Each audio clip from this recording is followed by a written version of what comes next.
আসসালামু আলাইকুম, আমি ডাক্তার ইতিশামুল হক। ক্যান্সার টকে আমরা ক্যান্সার রোগীদের অন্যান্য রোগ কিভাবে নিয়ন্ত্রণে রাখতে হবে বা নিয়ন্ত্রণে রাখার প্রয়োজনীয়তা নিয়ে কথা বলছি।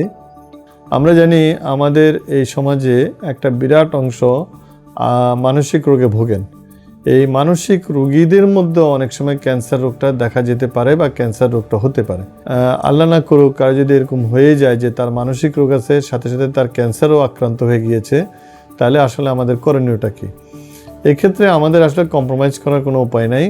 আমরা ক্যান্সারের জন্য যে অপারেশন, রেডিওথেরাপি, কেমোথেরাপি বা রিকমেন্ডেড যা চিকিৎসা আছে সেগুলো অবশ্যই এইসব রোগীকে আমরা দিব।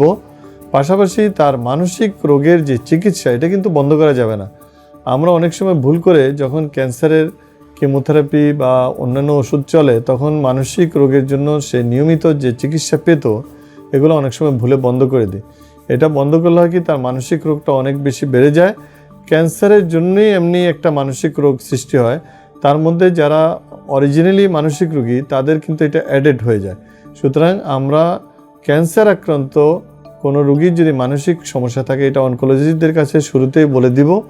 বলে দেওয়ার পরে তার সাইকিয়াট্রিস্ট এবং অনকোলজিস্ট এই দুজনের পরামর্শ মোতাবেক তার সাইকিয়াট্রিক ম্যানেজমেন্টটা ক্যান্সার ম্যানেজমেন্টের সাথে আমরা সমন্বয় করে নিতে হবে।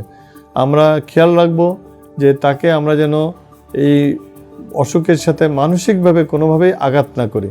তার ক্যান্সার রোগের যে ভয়াবহতা বা ক্যান্সার রোগের যে তার যে আর্থিক বা সামাজিক বা পারিবারিক সমস্যা, এই লোডটা কিন্তু তার উপরে না দিয়ে এটা পরিবারের বাকিরা শেয়ার করে নিব এবং তাকে আমরা মানসিকভাবে প্রফুল্ল রাখার চেষ্টা করব।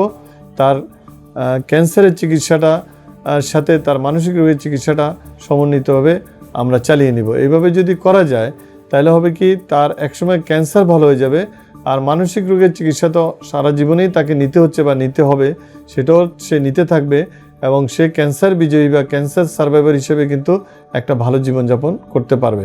সুতরাং এখানে সমন্বয়টা খুবই জরুরি। ধন্যবাদ।